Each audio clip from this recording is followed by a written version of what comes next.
Hello, Mads. Anong mga advice mo sa mga taong tumatanda na pero feeling nila wala pa rin silang nararating o napapatunayan?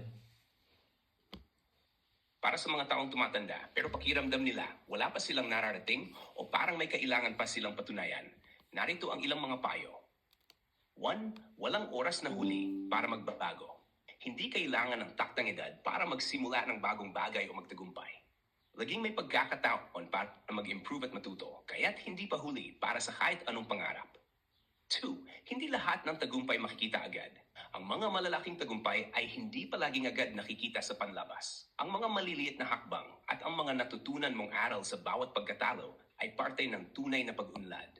Mas mahalaga ang pag-unawa sa sarili. Sa pagtanda, mas dapat kang mag-focus sa iyong sariling kaligayahan at katahimikan. Hindi mo kailangang magpatuloy patunayan ang iyong halaga sa iba. Ang tunay na tagumpay ay sa pagiging kontento at buo sa sarili. 4. Ay hindi kompetisyon. Ang pag-iisip na kailangan mong makipagsabayan sa iba o magpakita ng mas malaking tagumpay ay nagdudulot lamang ng stress. Lumika ng sarili mong landas at mag-enjoy sa proseso ng iyong sariling growth. Ang buhay ay isang paglalakbay, hindi isang destinasyon.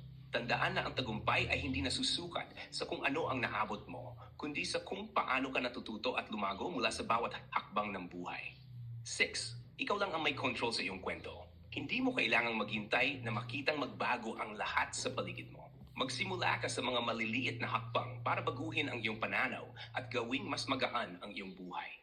Kung pakiramdam mo, may pagkakataon pa na kailangan mo magpatunayan, alalahanin na ang pinakamahalaga ay kung ano ang nararamdaman mong halaga at layunin sa sarili mo, hindi sa iba.